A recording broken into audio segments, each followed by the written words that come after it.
लगभग रोज ही हम लोग कुछ ना कुछ खरीदने के लिए बाजार जाते हैं और दुकानदार हमें सामान देने के लिए एक प्लास्टिक बैग थमा देता है। ये प्लास्टिक बैग हमारी जिंदगी का इतना आम हिस्सा बन गया है कि हमने कभी सोचा ही नहीं कि ये छोटा सा बैग हमारी धरती और समंदर के लिए कितना बड़ा खतरा बन सकता है। हर मिनट इस्तेमाल होते हैं 10 लाख प्लास्टिक बैग्स। क्या आपको ये पता था? प्लास्टिक बैग्स की कहानी 1960 के दशक से शुरू होती है, जब स्वीडन की एक कंपनी नेलोप्लास्ट ने पॉलिथीन से बने हल्के, सस्ते और टिकाऊ बैग्स बनाए थे। उस वक्त ये बैग्स सुविधा का प्रतीक थे। ये कागज के थैलों से भी सस्ते थे, पानी में खराब नहीं होते थे और इनको बनाना भी काफी आसान था। देखते ही देखते पूरी दुनिया में ये बैग्स छा गए, लेकिन यही सुविधा धीरे धीरे एक वैश्विक संकट में बदल गई। आज दुनिया में हर साल 5 ट्रिलियन यानी 50 खरब से ज्यादा प्लास्टिक बैग्स इस्तेमाल किए जाते हैं। इसका मतलब यह है कि हर मिनट 10 लाख बैग्स का इस्तेमाल होता है। हैरानी की बात यह है कि एक प्लास्टिक बैग का औसत इस्तेमाल सिर्फ 12 मिनट का होता है, लेकिन इसे पूरी तरह से नष्ट होने में 100 से 500 साल तक लग सकते हैं। यानी इतना तो इसे भी बने हुए भी नहीं हुआ है। भारत में प्लास्टिक बैग्स की वजह से भारी मुसीबत है। भारत में भी प्लास्टिक बैग्स की वजह से हालात काफी चिंताजनक है। हमारे शहरों में नालियां, सीवर सिस्टम अक्सर प्लास्टिक बैग्स की वजह से जाम हो जाते हैं और जिसका इल्जाम हम हमेशा सरकार या प्रशासन पर डालते हैं। मानसून के दौरान मुंबई जैसे शहरों में बाढ़ का एक बड़ा कारण यही प्लास्टिक कचरा है। ये बैग्स बारिश का पानी निकलने से रोकते हैं, जिससे सड़कों पर जलभराव हो जाता है। इसके अलावा जब सूरज की रोशनी में प्लास्टिक बैग्स टूटते हैं तो वो माइक्रो प्लास्टिक में बदल जाते हैं। ये इतने छोटे कण होते हैं कि मछलियां इन्हें खा लेती हैं और फिर ये हमारे खाने की थाली तक पहुंच जाते हैं। यानी प्लास्टिक अब सिर्फ बाहर का नहीं बल्कि हमारे शरीर के अंदर का भी खतरा बन चुका है।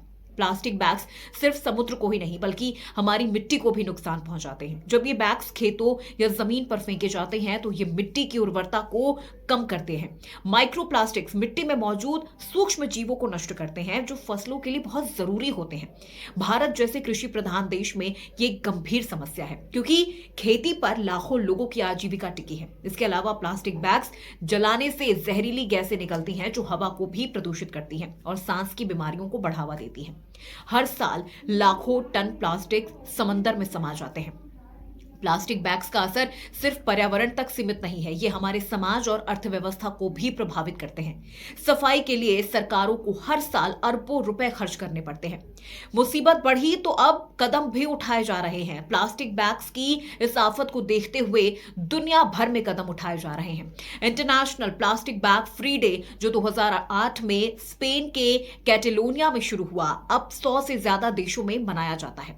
इस दिन का मकसद लोगों को प्लास्टिक बैग्स की है टिकाऊ विकल्प अपनाने के लिए प्रेरित करना है। कई देशों ने सख्त कदम उठाए हैं। मिसाल के तौर पर बांग्लादेश ने 2022 में सिंगल यूज प्लास्टिक बैग्स पर पूरी तरह से बैन लगा दिया। कनाडा, ऑस्ट्रेलिया और कई अफ्रीकी देशों ने भी प्लास्टिक बैग्स पर प्रतिबंध या टैक्स लगाया है। भारत में भी 2022 में सिंगल यूज प्लास्टिक पर बैन है, लेकिन जमीनी स्तर पर इसे लागू करना अभी भी एक बहुत बड़ी चुनौती है। अब सवाल ये उठता है कि आखिर प्लास्टिक बैग की वजह से हम और क्या इस्तेमाल कर सकते हैं, यानी हम निजात कैसे पा सकते हैं, उसकी जगह हम और क्या इस्तेमाल कर सकते हैं। तो देखिए, प्लास्टिक बैग से निजात पाने के लिए छोटे छोटे कदम बड़े बदलाव ला सकते हैं।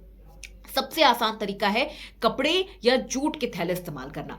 ये न सिर्फ पर्यावरण के लिए अच्छे हैं बल्कि टिकाऊ भी होते हैं, स्टाइलिश भी होते हैं। आप पुराने कपड़ों से घर पर ही थैला बना सकते हैं और आप जब भी बाजार जाएं सामान खरीदने के लिए या दुकानों पर जाएं छोटी छोटी रोजमर्रा की चीजों को खरीदने के लिए, तो भी आप अपने साथ घर से एक जूट बैग या कपड़े से बना हुआ थैला जरूर लेकर जाएं, ताकि आप प्लास्टिक की जो एक खपत है उसे आप धीरे धीरे कम कर सके। यानी बाजारों से वो आपके घरों तक ना आ पाए।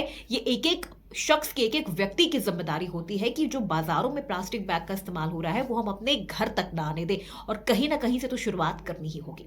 तो आज की इस वीडियो में बस इतना ही। ये वीडियो आपको कैसा लगा हमें कमेंट करके जरूर बताइएगा और कोशिश करिए कि कम से कम प्लास्टिक का इस्तेमाल करें।